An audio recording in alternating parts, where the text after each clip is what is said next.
Hello everyone, welcome to the latest episode of What's in Success with me, Gomesh, the Golden Express. And today we have a very special guest from the New Zealand men's cricket team, the one and only Lockie Ferguson. Lockie, thank you for joining us. Pleasure, thank you. Lockie, it's been a week. How's been the World Cup? How was it been treating you? You missed the first match, but you've got yourself cracking each and against Bangladesh. How was it been for you so far? World Cups are always pretty special, and certainly stoked to be back playing. Gutted to miss the first game, of course, but couldn't fault the boys with how they played. So certainly the best way we could start the competition, but nice to be out there for the last two, and obviously a long way to go for everyone in this competition, but it's been pretty exciting so far, and the fans have been great. The fans from New Zealand, the support's been amazing. So really stoked to be here. The conversation is largely going to be about your fast bowling and fast bowling in general.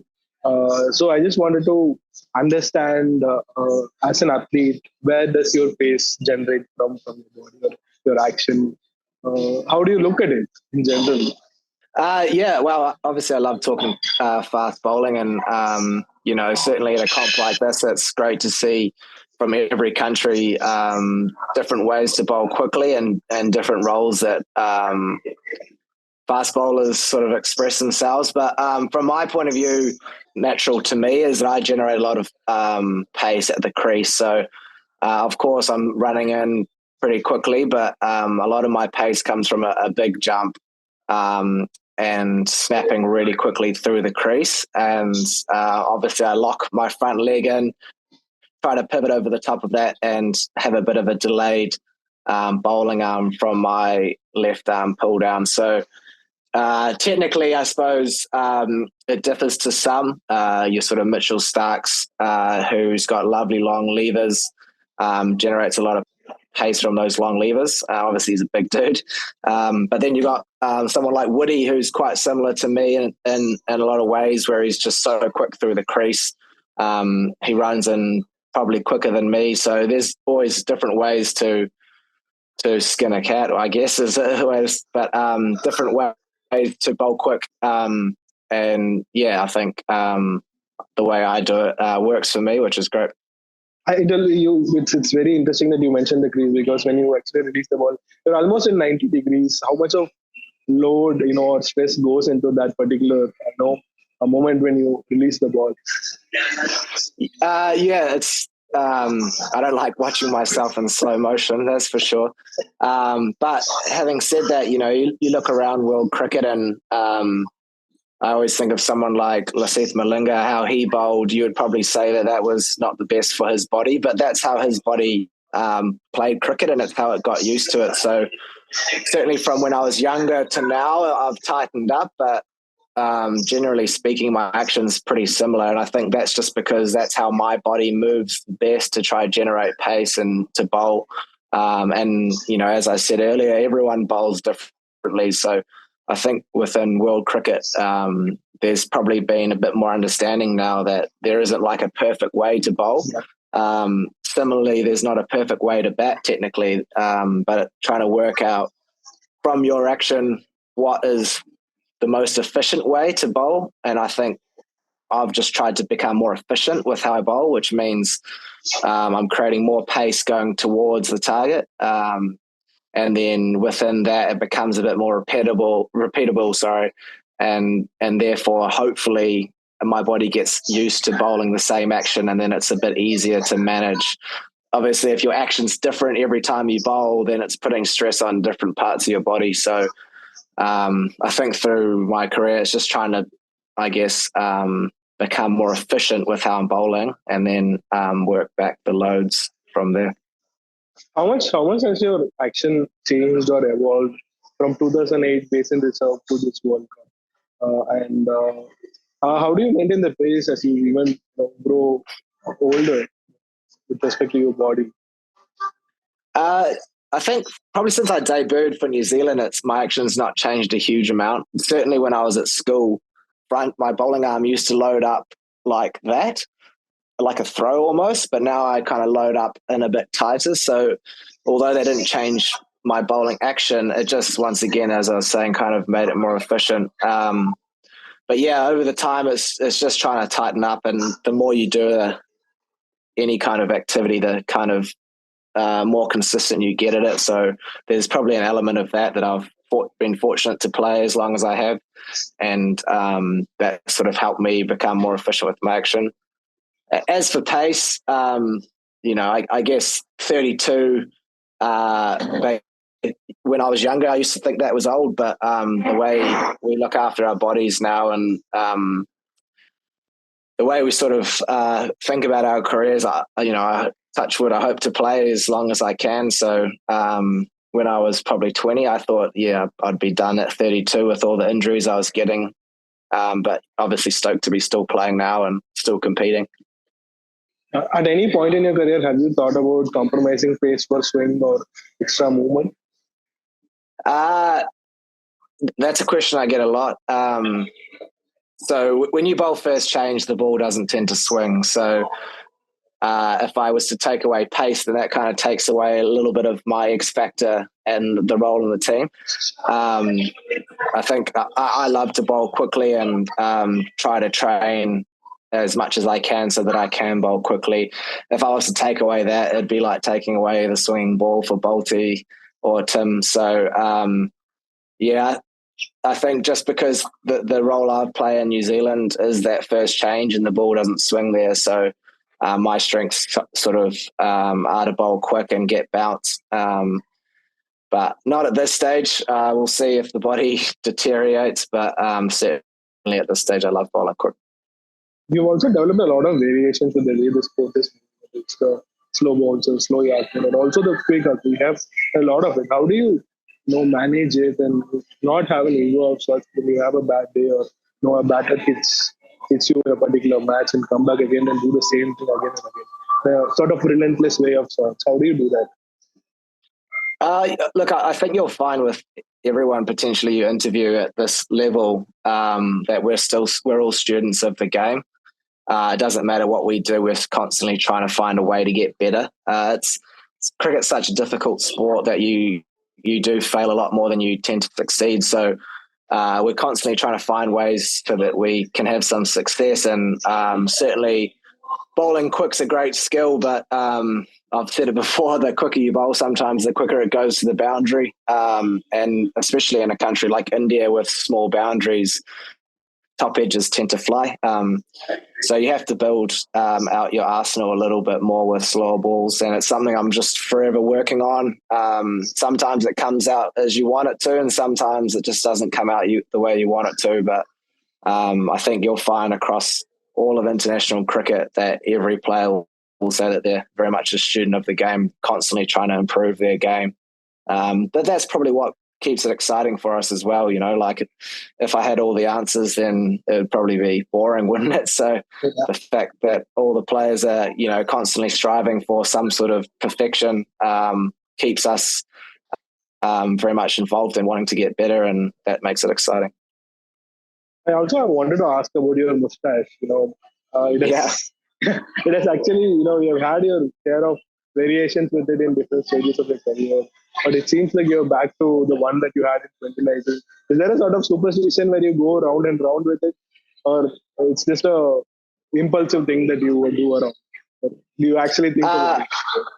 Yeah, I kind of had it starting out, and it's just stuck. I've always had facial hair on my top lip.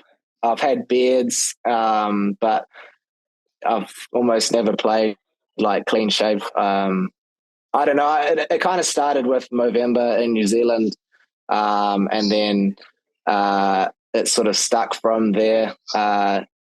When I play cricket, I try to think of, what 15-year-old Lockie would think. And of course, I take it very seriously. But at the same time, this is a pretty epic dream to be living out. And I never thought I'd probably get this far. And obviously, every time I play, I'm stoked to be there. So don't take it too seriously. Remember to have fun along the way. And when I see my face on the big screen with a big tash, it's funny to me. So puts a smile on my face. So hopefully it does for a few other fans. We've also spoken about Christian Cullen being one of your rugby heroes growing up. And there is an ongoing Rugby World Cup. New Zealand will be playing the semi-final. All Blacks will be playing the semi-final on 21st, and there'll be final on 29th. Is the team keeping track of it? How chuffed are you to keep track of the All Blacks? How's that for you? Are you guys Uh, like passing messages for 2 World Cups? well, look, we're 100% in behind them.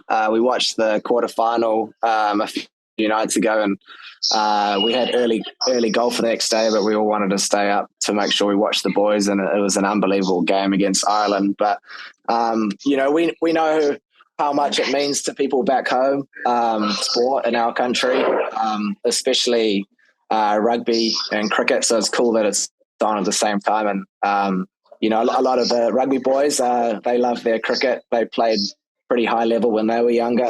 And a few of our boys played rugby as well. So I think there's not a lot of Kiwis who wouldn't be following. But the All Blacks, I think I saw 1.1 million on Sky Sport fans got up to watch the game early morning. So I know that's not a lot of numbers in India, but that's, big chunk of New Zealand getting up for the game.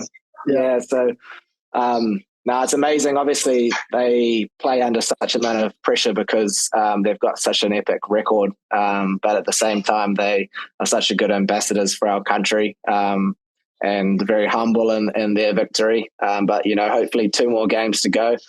Argentina will be a tough one this weekend, and then we'll see after that. But, it's been awesome to follow. Really stoked for them. Last couple of questions. You spoke about how bouncers could often fly to 6 in India, considering the short bounce. How do you balance it out between a Yorker and a bouncer, and how much of work goes into preparation, even for a first change fast bowler, where your X factor is actually paid?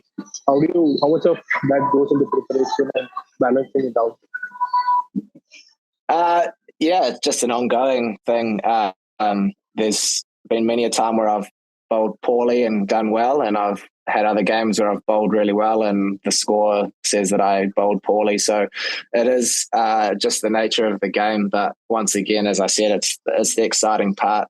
If I had all the answers, it wouldn't be that exciting. But certainly one-day cricket provides more opportunity to bowl bouncers because it's a longer game and batters can't always swing at them. So that's another challenge. Smaller grounds, the ball can fly. The risk reward is there. But once again, when you play as part of the Black Caps, our roles are very clear, and having been with the team for a while, they're clear. And I suppose just trying to lean on as much as I can the experience that when the right time to attack is, and potentially on the wicket or the ground itself, or the time, or perhaps the right time is to just hold up an end and allow another bowler to attack. So it's an experience part mostly, but sometimes it doesn't work out, and that's sport. But certainly the plans are clear, and I work through that with the coach and the captain, and I enjoy attacking, but it's not always the job needed. So just trying to adjust each game. For someone who is as fast as you are, and out and fast bowler, and the kind of action and load that goes into these, you have the share of injuries. But how hard is it, as an athlete, to come back from every injury and push yourself to be as quick as you were before you actually got the injury? How hard is it a challenge? Coming back to bowling the same speed is fine. The injuries themselves obviously suck, but when you push your body to the limit, try to bowl as fast as you can and try to be up there with the fastest in the world, you're pushing your body to its absolute limit. So when you do that, along the line, it's going to break at points. So there's a lot of experience and a lot of learnings I've had through the time of, trying to sort my recovery out. Certainly as I've got a bit older, recovery's become really important. Being thankful to have a few more days off between games over here, so can focus more on recovery. But yeah, I think there's no sort of secret pill to it or secret formula. It's very different for different bowlers, but I think across the board, certainly talking to guys who bowl 150, we do love it, and we wouldn't change it for anything because we've been given these talents, and so we've got to use them. And if it helps the team in some way or another to win the game, then that's what we play for. So obviously very privileged to be in this position and be able to bowl quickly, and hopefully can do it as long as I can. For you personally, you missed out on the 2021 T20 World Cup, but this is your second ODI World Cup, and you spoke about how you hardly imagine playing in one ODI World Cup in front of sellout crowds. You're here in India for the second. How does this reflect for you? Way back when you started competing with your elder brother, to just bowl quicker than him. How does this look for a 10-year-old look? Yeah, look, it's World Cup's something special for sure. We do get caught up, playing quite a busy schedule throughout the year, and we spend a lot of time away from home. But certainly when it comes to World Cup, there's just a different energy. And 2019 was such a great time for myself personally, but more importantly, the team itself to go as far as we did. And we've got a pretty similar group now, and I certainly feel on tour this is a second family to me, and I love the culture here. I love coming back to play for New Zealand, just because I feel like we play the cricket we want to play, and we have fun along the way. And of course, winning's important, but it's not the most important thing. And it's led with Kane, Steady, Tommy, and Tim, our captains. So being at a World Cup, we've obviously had a few good games to start, but such a long tournament, it's just important to enjoy the moment. It's a privilege to be here. And, I felt the pain in 2021 when I got injured the night before, and that was a tough time. So, yeah, just stoked that I'm here to play, and, a few games to go. So looking forward to the rest of the tournament. Thank you so much, Lockie, for your time, and wish you and New Zealand all the best for the rest of the tournament. Hopefully, we'll say hi to you in Dharamshala. Thanks, Gomesh. Thanks very much, bro. Nice to chat. Thank you, Willie. Thank you, Lockie. Cheers, bro. Thank you. Cheers, bro. Cheers.